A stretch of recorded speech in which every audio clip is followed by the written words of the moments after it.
What's going on, YouTube? Claykeysult here again with another Final Fantasy Brave Exvius guide. This time we're talking about the Hanging Edge events, the Final Fantasy 13 events, and oh boy is it a great one. Nah, it actually sucks, but let's go over it and I'll tell you guys everything you need to know, and my thoughts on it so you can make better opinions and better purchases with your money, and essentially how to collect these gears. So in this event, it's just like any other King Mog event. We're going to be collecting a currency, and this time King Mog wants the gears in order to trade him for his awesome, things that he has in his shop. Of course, there's exclusive materia. This time we get some exclusive global items, some exclusive weapons, which I'll go into all that when I go over my Mog Shop here in a minute. I'll tell you guys what I would like to buy from the Mog here at the end of the video. But essentially, this event's going to be running for 2 weeks, meaning we have to deal with this event for 2 whole weeks. Awesome, right? There are 2 recipes that you get from completing the event, just doing it once, the one-time event. You can make 1 morale talisman and 1 winged saint. Don't make the morale talisman. I don't think it's worth it. Attack 10 and auto brave. The reason it's not worth it, it's attack 10's okay, but that's just like a hyper wrist. And then the auto brave does give you, I think, 20% to attack from the beginning of the start, but you're gonna cast cheer or embolden anyway, I think, if you're playing the game, with buffs, things like that. So in my opinion, correctly. So the auto brave's just gonna be canceled out by the embolden anyway, so don't worry about that. You don't need to get that unless you're just a collector and you want to get it. The winged saint's a little different.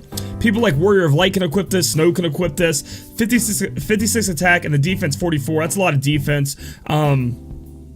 I would at least pick it up. It does take a lot of gears to get all the ingredients and stuff like that, but I just think it's such a unique item that it may come out in the future that we might want to have it, it might be useful in some kind of trial or something like that. So it's definitely worth picking up. Now, how good is it? I don't know yet. Like I said, we'll have to see the unique trial stuff. The Elite obviously giving you, if you beat it once, giving you 300 gears and 100 lapis, and then we get the bonus, oh boy, from getting these great characters like, well, Snow's actually pretty good, Vanille and Saz. I will go over a quick second because on my banner review I didn't talk about Vanille and Saz's global exclusive abilities because they weren't in the game yet.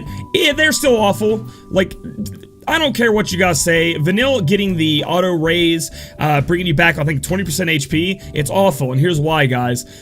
Vanille doesn't have Kiraja, okay? So what you're going to tell me is, oh, she's okay though, she's going to fill that support role, right? Cool. So she has focus and cheer. Awesome. So she's going to be that support role. She can't take time off to be auto-raising at the beginning of the game. So the reason auto-raise isn't as good as this normal raise, in my opinion, is at first you have to decide who the boss is going to hit. Then you have to decide who the boss is going to kill beforehand. So you have to act like, you have to act before the boss does, which is always random who the boss is going to hit half the time anyway, even if you have provoke when you're saying, etc., etc. And then it's only going to raise them by 20%. Then, we have Refius heal that's way more than that. It brings them full life, brings them all the way up. And you can't use auto life if somebody just randomly died, or excuse me, you can't use her ability if someone just randomly dies to bring them back because it's auto res. So now you can't bring them back. They're dead. It's over. You have to use Phoenix down. And Vanilla overall as a character isn't good anyway, so that ability didn't help her out at all. Saz's ability was at least flavorful.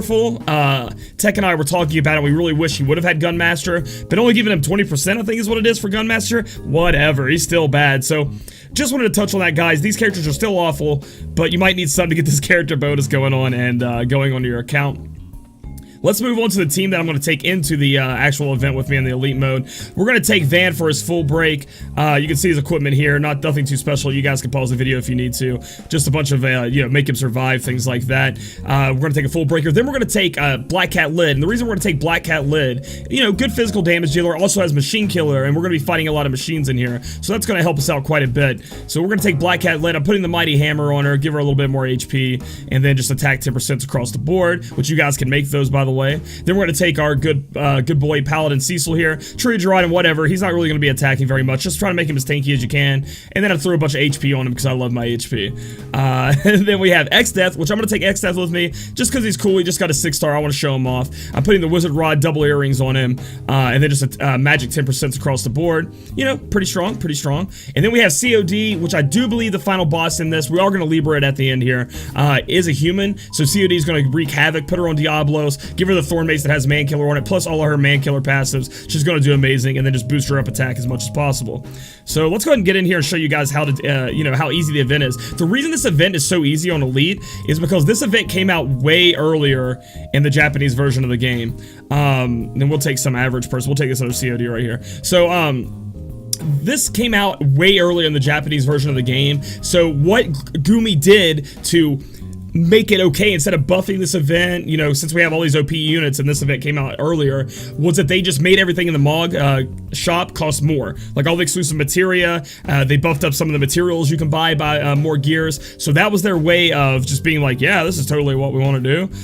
We'll just do this. So I'm going to cast Double Barrage here. It should get rid of these enemies. I am unsure. We can cast Dual Black Magic with our awesome dude here, Thundara. Take him down. That should be good. Anyway, so moving on, so this event came out in the Japanese version. It was easy. The one thing, well, it wasn't easy for them, but for us it's really easy because we have all these strong units now that are out, all these ways to do a lot of good work. But the problem is, in the Japanese version of the game, this event sucked too. The Japanese, the player base hated it, they revolted against it, and then Alim and Square Enix were like, okay, and they changed things after that. So after that, they went ahead and they changed stuff up. They made the events better. The problem here is Gumi knew that happened, and they took this event and they made it worse. So like Gumi, you know, guys, you know I'm always so positive, or at least I try to be. I try to be like, hey, so we're gonna full break here. Obviously, it's a one hit, or it's not a one hit opponent, but it's only one opponent. So we're gonna full break. We'll go ahead and cast Ultimate Blow. We'll cast Dual Black Magic, and we'll go ahead and do Thundara. And then Double Barrage. But essentially, like, instead of making it better, knowing that the player bases hated it in the Japanese version of the game, knowing it was a bad event, they're just like, nah, instead, it's gonna be super easy for you guys to beat Elite, but you're gonna have to farm a lot more. By the way, the drop rates suck. What are you thinking, Gumi? Come on, man, I normally have your back, but this one, there's no having your back. This is an awful event, and they could have done a lot more. So, but just to give you guys hope, I don't want you to get your heads down. Keep your heads up. The events do get better from here. Alim and Square Enix learned their lesson from this. At least that's what I've heard from the Japanese players. And the events get better. And hopefully Gumi can, they're using kind of like a cookie cutter build anyway. And they did okay with the Halloween event, which was cool. So, you know, at least they have that. That's all I got to say about that. But yeah, at least they have that. So again, we're just going to full break here. Use Thundara, double cast, whatever you want. And then use Barrage as one of our most damaging abilities here. And if we don't kill it here, we'll make sure to kill in the next turn. You guys can see we're using a full free-to-play team, no TMs, nothing strong. You guys should have a couple TMs by now probably with all the trust moogles you guys have gotten from PvP, etc. And we're still wrecking it. Like, it's going down. Defensive measures. Okay, it punched takedown. Oh no, oh no. And then we just auto it to death. Like, so you see how easy this is? Like, it's not hard. The problem is, so that like, honestly, I actually kind of like the robot dudes. They're not bad looking. They look like they're fun to fight. But it's too easy, first off. Second off, they don't give you any gears. Third off, just like the event beforehand with the metal gods, we can fight Metal Gigantor, and they show up 1 in every 6,000 runs. So if you run into one of those, count your blessings. It will give you a ton more bonus of gears, and by a ton, you know, whatever that means. And so we'll use our limit break here. Ultimate Blow, Barrage, and oh, I forgot. I was gonna Libra for you. If he survives, we'll use the Libra, okay, guys? But Barrage, and then Thundaga, because he's a harder boss, so we're gonna go ahead and pop that out. But anyway, so, you know, instead of, I don't know, it's just weird, Gumi. I don't know what they're doing, but they did make the Halloween event, so that's what makes me hopeful, is that the Japanese version of the game didn't have the Halloween event. That was all Gumi's working, and we love that, right? So there's always a chance that they change their ways. Make sure your voices are heard. Post on Reddit, Twitter, at them. Tell them things, guys. Apparently, there was a Gumi AMA from an ex-employee. He said they are listening. They do try to listen. Oh no, he's charging up. So you can see right here, he charged up. He's boosted up his magic, so he's gonna hit you hard. You can dispel it, but as you can see, we're gonna kick its ass anyway. It's not gonna live. But let's Libra it for you guys, just so you can see it. Libra, so we can see what we're working with here. This guy is a machine, so he's gonna be a machine, not a human. I guess is there one more guy after this? Did I pick the wrong one? See how he has down resist to lightning because he's a machine. Obviously, shock machines, they get hurt. And water, so that's why we're using Thundaga. We're just going to repeat again and kick its ass. There may be one more. I thought this might have been the final boss, but there may be one more, and I'm misremembering. But yeah, you know, I honestly, and there was a whole another thing that happened with Gumi recently with the Arena Gate, which I know you guys all had to deal with. I'm going to make a whole nother video about that, talking about the state of the game and about how they really need to get their stuff together.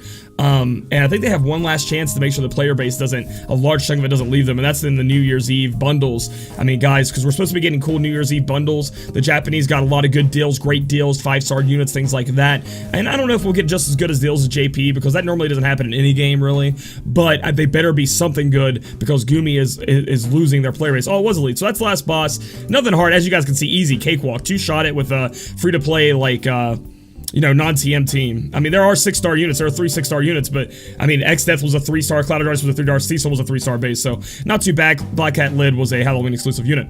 So, after all that is said and done, you guys should be able to farm this event. What I would say though, if you do pick up some bonus characters like Saz, Snow, or Vanille, you guys should run Pro instead of Elite. Pro still has the chance of getting Cactuar. It's a little bit easier, and the more bonus people you can run, the better for you, you know what I mean? So that's something I'd say you guys can do. Moving on, we're gonna go on the far plane. I'll tell you guys what you should buy from King Mog, which you guys are gonna love. You guys are gonna love this, baby. So what's good at King Mog? I'll tell you right now. What should you buy? Nothing that's exclusive to the event. At least not yet. Thunderfall is the exclusive material for lightning. Totally bad. It does magic-based damage. It does lower AoE lightning resist by 50%. However, when do you need to do that? Like, if you're fighting trash mobs and you want to lower them the magic chain with, like, Thundaga, like X-Death or something, doesn't seem the best. You're wasting 6,000 gears on it. I mean, that's a lot of gears right now. And they want to sell you two. First off, they don't stack, so they're expecting you to have 2 lightnings. Like, that just blows my mind. I don't know what that is. Here we go. A Snow. Dude, I just like Here We Go because it sounds awesome. It sounds like Snow's getting ready. He's punching his fist together. It's time to get in. But it boosts the defensive spirit for the caster Snow only. You don't want to take the time to cast this on Snow. You have other ways to buff. Not good, not good. The attacker for Final Fantasy 13 units only, it's going to boost attack and magic by 10%. We can make those. We have recipes for those. Now, this does put attack and magic 10% on one materia, but there aren't a lot of characters out there. There aren't barely any, like Bart's maybe, that wants attack and magic together anyway. So, bad, don't waste it on it. Defender. Defensive spirit 10% on one materia. Who you want to put that on? Maybe Vanille, maybe Snow. No, like, don't get it. It's a waste. Calamity Spear. Now, we're getting into the weapons here. And I will say, guys, the weapons aren't bad, okay? They're not bad. They're pretty good. The problem being is they're exclusive to, this right here shows you what the next banner is going to be, because there's a Fang weapon and a Hope weapon. Next banner, Lightning Fang Hope, I'm thinking. And then we have Saz and Vanille's weapons. Now, these weapons aren't bad, guys. They're kind of good, but the problem is the characters they go on are going to be bad. I still think Fang's bad. I still think Hope's going to be bad. They might be, I think Fang is confirmed to have a global exclusive ability, but I think it only raises her attack and defense by 20% or something. It's like a passive. And then I'm not sure what Hope's is yet, but I don't know. It's up to you guys if you guys want to get these. HP 20% on a throwing weapon, kind of cool, you know, kind of rare to have. Might want to pick that up. For Saz, it's pretty cool because it does give him two special attacks and a fire and ice attack that you can chain with, which is pretty cool. But then again, the character's just bad, so I don't know, man. I'm just telling you guys what I would do as a free-to-play player. I wouldn't pick up any of that unless you really love the characters and you just got to have those global exclusives, you know.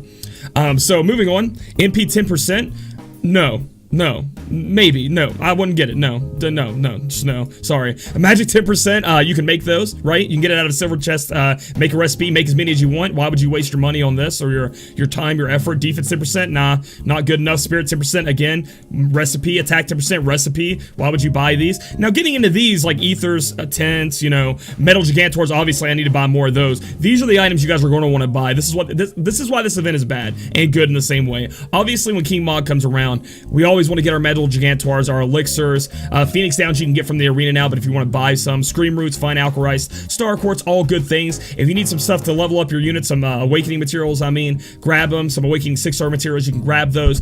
Sorry, excuse me, making it very easy to get, which is why the King Mog events are always great. Rare ticket summons, get them. Trust Moogles, now, the grind for these gears are really hard, so these Trust Moogles are going to be the hardest ones for me to save for you guys to get, because in the past, people were like, energy spent per getting materials, per energy spent on essentially farming the Earth Shrine, etc. It was always better to run Earth Shrine. But, you know, the Trust Moogles, you know, you didn't have to macro.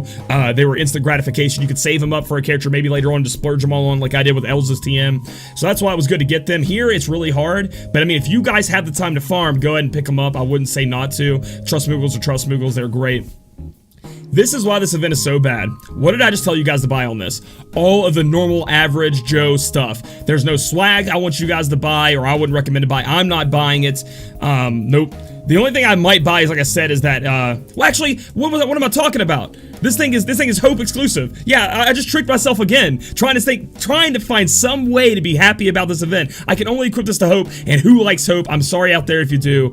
I've just heard nothing good about Hope. I like Snow, though, but the Snow doesn't have, like, Snow's, thing is the Winged Saint or whatever, so Nah, guys, so like the bad thing about this event, I know I'm kind of running on, but I just have to harp on it a little bit, is that all of the exclusive stuff sucks. The swag, the whole feel of the event sucks.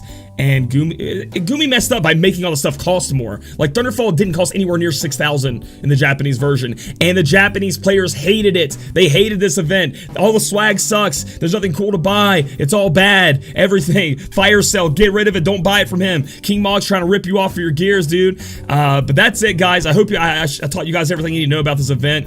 Gumi needs to change. They need to think before they do this stuff. This is definitely something you guys should, if you guys hate, let Gumi know it. Tweet him. Talk on Reddit, make some posts, let them know, man, because this is the first one where I've been super disappointed, and normally I'm positive. If this video helped you out, give it a thumbs up. Comment down below how you dislike this event, or maybe somebody out there really likes this event. I really hope so, and hope you enjoy the game. And subscribe for future content. We'll talk to you guys later. And we got an okay banner, in my opinion, one of the better ones we've had in a while, giving us Ferris, who pretty much is useful because of full break, right?